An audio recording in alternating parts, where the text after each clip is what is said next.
Bueno, pues hoy tenemos el enorme gusto de contar con Rubén Villamor. A Rubén lo podéis encontrar en YouTube, en su canal Eurasia 1945. ¿De qué vamos a hablar hoy? Hoy vamos a hablar de la Guerra Civil China, una guerra civil que, como saben, se desarrolla en dos etapas. La primera entre el 27 y el 37 y la segunda entre el 46 y el 49, que finalmente acabó con la Revolución China del 49. Bueno, Rubén además ha escrito muchísimos libros, tantos que no los voy a decir todos, ¿no? Pero algunos con colaboración, como Los Ejércitos del Dragón, y luego tiene trabajos como Bajo la bota de Churchill y Stalin, o La Primera Guerra Mundial en el Pacífico, o El colapso del Imperio Ruso, y un larguísimo etcétera. Antes de empezar con el tema más en profundidad, vamos a hablar un poco de lo básico, por si alguien desconoce el asunto.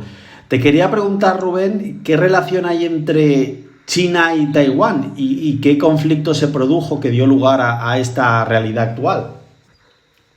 Bueno, pues China y Taiwán en realidad es el mismo país, es China, y así está reconocido por la ONU. Lo único que tienen dos gobiernos distintos: la parte continental gobierna el Partido Comunista y la parte insular pues gobierna, bueno, ahora mismo es una democracia, pero bueno, antiguamente la dominaba el Partido Nacionalista o Partido Republicano o Kuomintang. Se le puede decir de las tres maneras. Y bueno, ¿por qué esto es así? Porque tuvieron una guerra civil, como has dicho, del 27 al 37 y luego del 45 al 49, en la cual, pues bueno, acaba ganando la China comunista de Mao Zedong, que funda en 1949 la República Popular, y los nacionalistas pues se exilian en la isla de Formosa, más conocida como Taiwán, y ahí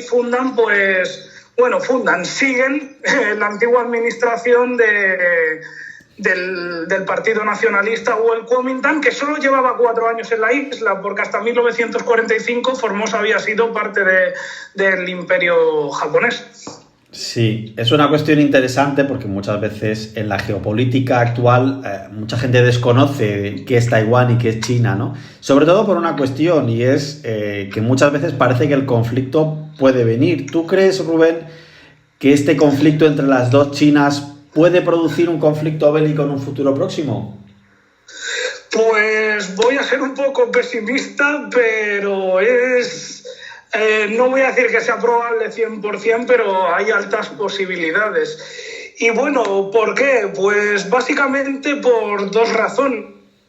Porque para China, Taiwán es una cuestión irrenunciable en su política exterior. De hecho, Xi Jinping, que es el actual presidente, se ha marcado como objetivo recuperar Formosa antes del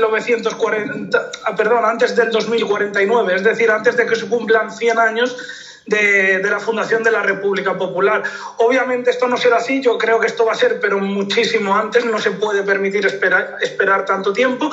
Y luego, si nos vamos a la contraparte, tenemos un problema nuevo que ha surgido recientemente, que es que antes, es verdad, había podemos decir una China, dos gobiernos, pero ahora esa parte insular, como hay un amplio sector de la población, sobre todo entre los jóvenes, que ya no quieren ser chinos, sino que quieren ser Taiwán, o sea, quieren que Taiwán sea independiente.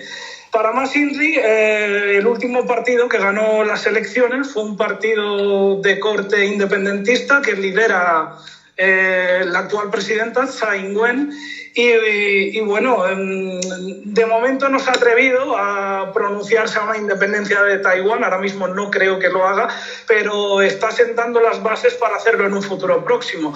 Esto para China es algo inconcebible, para la China continental. Entonces, si se les ocurriese plantearse una secesión, automáticamente habría una intervención militar china y seguido una intervención militar norteamericana respondiendo a China. Por tanto, estamos en una situación realmente muy complicada. Está el mundo muy despistado con lo de Rusia y Ucrania, pero para mí el foco más peligroso es el estrecho de Taiwán actualmente, mucho más que la Europa del Este. Sí, de hecho, vamos, la pregunta iba porque de alguna forma hay paralelismos, de alguna forma, con lo de Ucrania y Rusia, pero como tú dices, casi esto es mucho más preocupante, ¿no?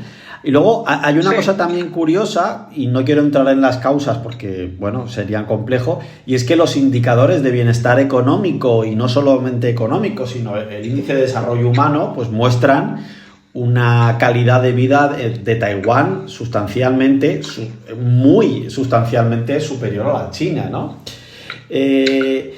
Vamos a hablar un poco sobre la guerra civil china.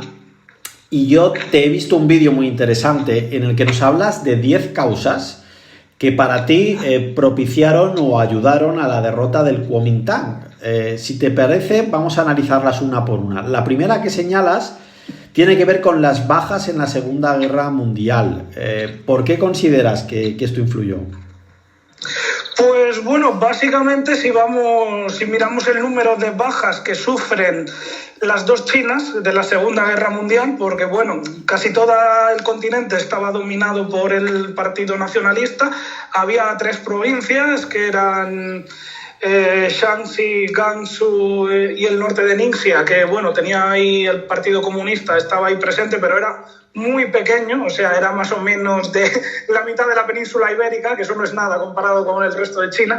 Pero bueno, si vamos a las bajas, pues bueno, tenemos que el Kuomintang ha sufrido más de 10 millones de bajas militares, ya sean muertos o heridos, etcétera, desaparecidos, todo lo que entraría dentro de las bajas, mientras que el Partido Comunista Chino, que también ha peleado en la guerra civil, ha tenido 500.000. Es verdad que esto también es mucho para los comunistas, porque tienen ejércitos menores, pero bueno, el ejército nacionalista en este caso está completamente descompuesto, ha tenido unas bajas tremendas, más de 100 generales han muerto en el Kuomintang, ya no hablemos del cuerpo de oficiales que está completamente laminado.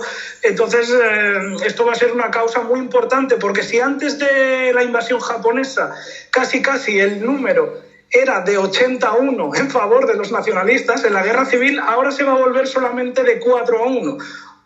Con lo cual, en muchos casos, muchos bandos han ganado guerras en este ratio, en ratio de 4-1 en su contra. Entonces creo que es una causa, creo que de las más importantes, si no la que más. Yo creo que la que más, seguramente, ¿no? Luego señalas otra causa, y es la intervención del ejército soviético en Manchuria. ¿Qué sucedió al respecto? Pues bueno, este también estaría, de las 10 causas, estaría junto con la primera en la más importante. Pues ¿qué sucede aquí? Que es lo que me he referido antes, que el Partido Comunista tenía 3 pequeñas provincias por el norte, y al producirse la invasión soviética contra el imperio japonés, que abarca lo que es todo el norte de China, el desierto del Gobi, la Mongolia interior y sobre todo la rica provincia de Manchuria, pues bueno, en cuanto ocupan los soviéticos ese territorio, lo primero que hacen es transferir la administración, obviamente, a gente del Partido Comunista Chino y no de los nacionalistas. Aparte que Stalin ya había previsto esto con mucha antelación, había estado desde el año 1944 preparando este escenario, y esto es poco conocido, creo que en el vídeo que hice no lo cuento, pero había una pequeña brigada de fusileros china en el ejército soviético que la envía, la invasión contra Japón la envía para ir ocupando territorio y poner a sus títeres ahí. O sea, creo que esta es otra de las causas, junto con la primera sería la más importante. Sí que parece muy importante, evidentemente. Luego nos hablas de una cuestión más económica, que es el equilibrio económico-industrial. ¿Quieres desarrollar tu explicación al respecto? Sí, pues bueno, a nivel industrial, económico, ya no solo de industria, sino también a nivel agrario, pues bueno, empieza de una manera muy desfavorable el Kuomintang, porque dominan lo que es el centro y el sur del país, que están completamente arrasados por la guerra. No hay que olvidar que la guerra lleva latente desde el año 1937, o sea, es una guerra de 8 años, o sea, está completamente devastado el país. La industria destruida, las principales ciudades han sido bombardeadas, no hay ni un edificio en pie. ¿Qué ocurre en la zona norte? Pues todo lo contrario, que es verdad que ha habido guerra ahí, pero ha habido mucho menor, de hecho ha durado unas cuantas semanas, en Manchuria, por ejemplo, y aparte que Manchuria es la provincia más desarrollada de todas, que es la que se quedan los soviéticos y transfieren a Mao.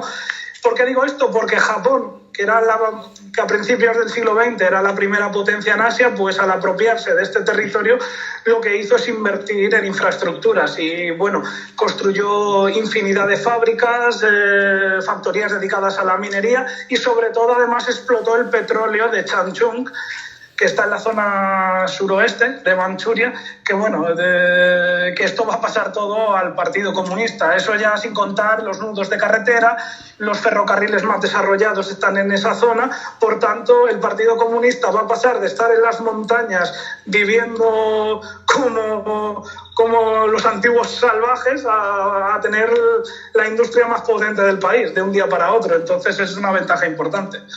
Sí, sin lugar a dudas. Y la cuarta causa que nos señalas es la dispersión del ejército nacionalista. ¿Por qué estaba disperso el ejército nacionalista? Pues bueno, básicamente porque la invasión japonesa ya desde el año 31, que cuando ocuparon Manchuria, empezó por el norte y se dirigió de norte a sur. Esta sería la razón.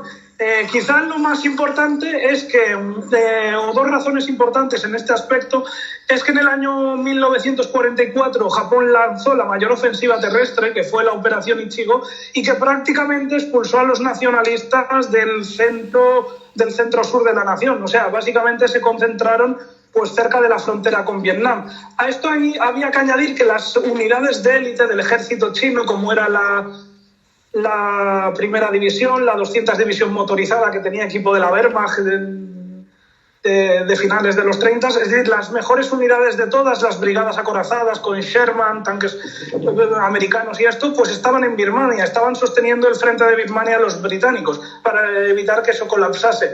¿Qué ocurre? Que al acabar la Segunda Guerra Mundial están justo en la otra punta de China, mientras que la guerra civil empieza en el norte, en Manchuria. O sea, tienen que recorrer prácticamente desde Vietnam, desde Birmania, toda China hasta la zona norte, algo que va a llevar meses, porque no solo llevar a los soldados, es llevar su logística, sostenerlos con alimentos, con municiones. O sea, eso lleva muchísimo tiempo, trasladar esta gran cantidad de tropas hacia el norte, con lo cual, una vez lleguen allí, los comunistas, van a estar fortificados y preparados.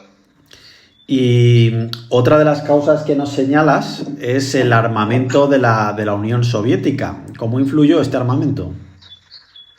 Pues bueno, fue muy importante. Al principio, es curioso, al principio no dieron o apenas dieron armamento propio los soviéticos, sino que les cedieron el armamento capturado a sus enemigos. O sea, básicamente todo el ejército del Kwantung, que era el ejército japonés en Manchuria, pues todas las armas que les capturan en la Operación Tormenta de Agosto se las transfieren al Partido Comunista. Y esto es muy curioso, el Partido Comunista en un principio, en 1945, va a ir prácticamente con equipo japonés. De hecho, sus unidades acorazadas eran tanques Hago, Chi-Ha. Es más, el primer tanque que entra en Pekín en 1949 en la famosa plaza de Tiananmen es un tanque del modelo Chi-Ha japonés, que se puede visitar ese tanque, está expuesto en el Museo Militar, se puede visitar ahí a día de hoy, y esto es bastante curioso.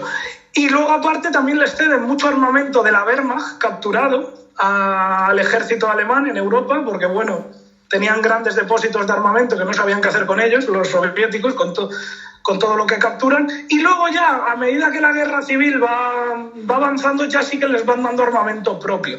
Lo que más prestan van a ser los cañones de 127 milímetros, que es el estándar de la artillería soviética, y luego ya para el final va a haber unidades acorazadas de los famosos T-34, que estos son invencibles, por lo menos para los carros que manejaban los nacionalistas en ese momento. Claro. Y otra de las causas que nos apuntas tiene que ver con colaboracionistas y con el ejército manchú. ¿Por qué? Pues básicamente el ejército imperial manchú, que en 1945, excluyendo las bajas, es decir, personal disponible una vez se rinde Manchukuo, pues bueno, serían unos 200.000 hombres, más o menos, cifra un poquito para arriba, para abajo, pero más o menos para ahí. ¿Qué hace Mao? Pues les ofrece una amnistía si luchan para ellos. ¿Qué ocurre? Que esta gente ya ha recibido entrenamiento militar, ya está uniformada, ya está equipada. Pues simplemente es ponerlos a combatir directamente. Una vez se rinden, ponerlos a combatir directamente. Entonces son 200.000 soldados que van a ganar los comunistas de un día para otro. ¿Qué ocurre en el bando nacionalista? Que sí, que había muchos colaboracionistas, sobre todo del gobierno de la China de Nankín, que era el gobierno títere que lideraba Wang Jingwei, que había muerto un año antes de terminar la contienda. Y bueno, ¿y qué hace? Pues sí, el Kuomintang es verdad que también se aprovecha de esos soldados, pero comete un error garrafal, que es purgar absolutamente a toda la oficialidad y suboficialidad. ¿Qué ocurre? Que sí, que tienes un montón de soldados, pero no tienes mandos con que dirigirlos. Y esto se va a traducir pues, en un mal desempeño en el campo de batalla. Porque la purga, a diferencia de Mao, que no optó por hacer una amnistía a estos que habían colaborado con los japoneses, o por lo menos con la mayoría, no con todos, pero sí con la mayoría, Chiang Kai-shek hizo lo contrario. Fue depurarlos en unos procesos que son conocidos en China como los juicios anti-Hanyan. Y bueno, y esto sí que fue, la verdad, supuso un gran problema a nivel de cuadros para el ejército nacionalista, si además añadimos todos los oficiales y generales que habían muerto previamente en la guerra, lo cual les deja con un mando muy, muy pobre, muy poco capacitado.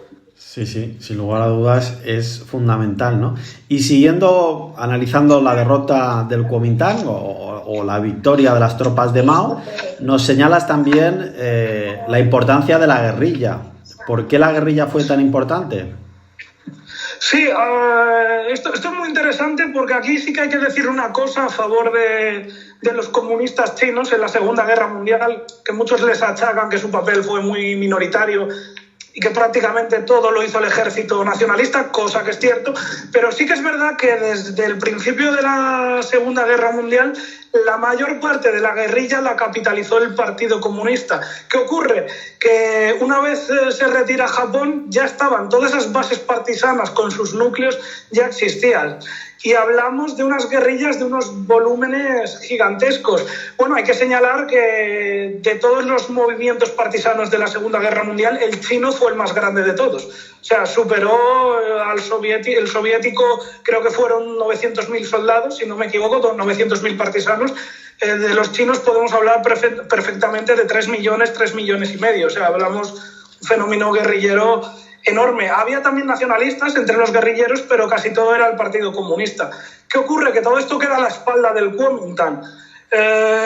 Por poner un ejemplo, había un solo ejército, que era el cuarto ejército partisano, que luego será rebautizado como el ejército del Asia Oriental, que eran, ahora no recuerdo la cifra exacta, pero eran entre 200 y 300.000 guerrilleros, que estaban en la provincia de Jiangxi, muy cerca de Shanghái, por cierto. Y claro, esto, si ya estaba mal a nivel industrial el Kuomintang, a nivel militar, y encima tienes una retaguardia constantemente acosada por guerrilleros que te atacan a tus unidades, te vuelan los trenes, te atacan las caravanas de suministros, pues bueno, fue otro factor negativo importante, la verdad. Claro. Estamos llegando ya al final y señalas otra causa que sí sabemos que es fundamental, como siempre, que es el sistema político. ¿En qué sentido el sistema político pudo decantar la victoria al bando comunista? Pues básicamente, a ver, eran dos regímenes muy distintos. El Kuomintang, la verdad, es un régimen que es muy difícil de definir, porque realmente eran muchísimas familias políticas. Estaban los nacionalistas, que teóricamente era una democracia gestionada por el yuan legislativo, pero luego la democracia no tenía nada. Más que nada porque, aunque hubieran tenido voluntad, era muy difícil gestionar aquello democráticamente, porque he dicho que son muchas familias, había muchos señores de la guerra con sus propios gobiernos provinciales que no querían que la república metiera sus narices ahí. Todos conspiraban unos con otros, había una corrupción galopante. Para cualquier toma de decisiones había que debatirlo todo 1000 veces y darlo 1000 vueltas. Claro, todo esto genera retrasos a la hora de traducirse en operaciones bélicas en el campo de batalla. Los comunistas ocurría todo lo contrario. ¿Qué hizo Mao? Pues bueno, básicamente copiar el sistema stalinista, que era un régimen monolítico que se daba la orden y se cumplía al instante, y pobre como no la cumplieras al instante, o sea, pobre de ti. Aquí era un yo mando y ordeno. A ver, eso desde el punto de vista humanitario pues no es muy moral, pero a la hora de gestionar una guerra pues hay que reconocer que es más efectivo, las cosas como son, y esto también era una ventaja en este sentido para el Partido Comunista, y en cambio el otro, cada vez que se tenía que tomar una decisión era alargarse, y ya había cambiado completamente el escenario cuando por fin se decidían a tomar una decisión. Sí que es algo que suele influir en muchas guerras, ¿no? Yo eso, por ejemplo, lo conozco en una guerra que sí que explico y conozco más de cerca, que es la Guerra Civil Española, en la que pasa algo similar, cambiando el concepto de izquierda y derecha. Es decir, el bando sublevado, las tropas de Franco, de Mola, etcétera, pues en este caso tienen, igual que lo de Mao, pues una unidad de mando mucho más clara, mucho más directa, y la República, pues eso es esa toma de decisiones lenta, tediosa, en el que todo el mundo puede opinar, etcétera, etcétera, ¿no? Sí, muy buen ejemplo. Sería en la República había muchas familias políticas de izquierdas, y aquí era al revés. Aquí en la derecha había muchas familias políticas en la derecha, y es curioso, cuando hay familias políticas enfrentadas, da igual que sea de derecha o de izquierda, al final se acaba perdiendo. Al final gana el yo mando y ordeno, básicamente. Claro, en una guerra sí. En una guerra dudar es un error, porque mientras dudas, el otro actúa. Claro que sí. Luego nos hablas también de las traiciones. ¿Qué traiciones hubo y qué importancia tuvieron? Pues mira, esta causa estaría enlazada con la anterior, de las familias políticas, porque como he dicho, el Kuomintang era realmente era una república sin estar unificada del todo. Había señores de la guerra que eran los jefes, prácticamente actuaban como jefes de Estado en sus provincias. Y claro, y luego es muy curioso que muchos de los ejércitos que tenía el Kuomintang eran ejércitos de carácter privado, o sea, no eran ejércitos estatales o nacionales, sino que eran ejércitos privados a sueldo. De estas provincias de los señores de la guerra. ¿Qué pasa? Que en cuanto ven que esto se tuerce, pues empiezan a cambiarse de bando, empiezan a contactar con los comunistas y a cambiarse de bando. Y esto sobre todo pasa a partir del año 1948 y principios de 1949. Por ejemplo, en la ofensiva final contra Pekín, que es la ofensiva de Peiping, pues bueno, ahí hablamos de varios ejércitos que abandonan el campo de batalla, y claro, eso queda abierto y entran en Pekín. Otro caso más significativo, en el frente del Yangtze, que era el otro frente en importancia de la guerra, pues en la zona de Suzhou, de hecho se conoce así, esta operación, la batalla de Suzhou, pues bueno, un ejército, pues bueno, se abandona el campo de batalla sin previo aviso, y los comunistas se cuelan por ahí, lo habían previamente pactado, y gracias a eso se rompe el frente por el río Yangtze, y bueno, eso permite a los comunistas acceder al centro y al sur de China y expandirse, pero bueno, a una velocidad asombrosa. Y ya para acabar, vamos a hablar de un personaje que sí estoy seguro de que la gente lo conoce, pero la actuación en este conflicto es mucho menos conocida, y es Marshall. Marshall es este general que le acabará poniendo nombre al Plan Marshall, que por cierto su nombre oficial es European Recovery Program, ¿no? ¿Qué papel juega el general Marshall en este conflicto? Pues bueno, él quizás es uno de los grandes culpables del resultado final de la guerra.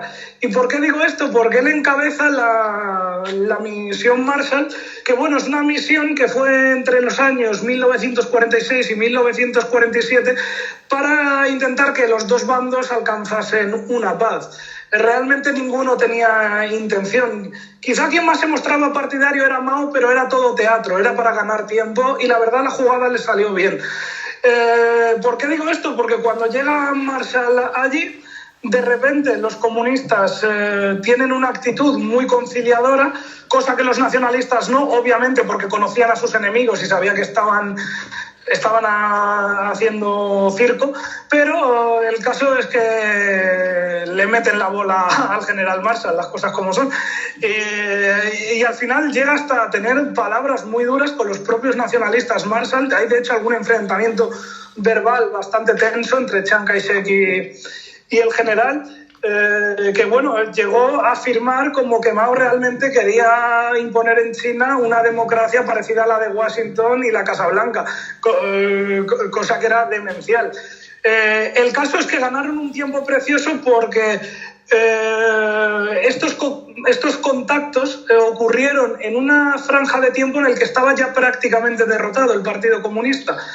Porque a pesar de todas las dificultades, los nacionalistas consiguieron recuperar casi toda Manchuria y arrinconar a los comunistas en la frontera soviética, en una ciudad que se llama Harbin, que pusieron bajo sitio. ¿Qué pasa? No atacaron porque Marshall les dijo que detuvieran la ofensiva, que había que negociar.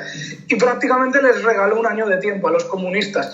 ¿Qué ocurrió en este tiempo? Que se rearmaron. Los soviéticos, que esto es muy poco conocido, que curiosamente en Harbin abandonaron a Mao, o sea, abandonaron los asesores a Mao porque ya lo daban todo por perdido los mismos soviéticos, pues bueno, luego regresan, empiezan a armarles con todo lo que hemos dicho anteriormente, con armamento japonés, alemán, empiezan a reclutar tropas, incluso, es curioso, hacen un poco de trampa aquí, y reclutan tropas norcoreanas del régimen de Corea del Norte y las mandan a Harbin por la frontera soviética, por la zona de Vladivostok.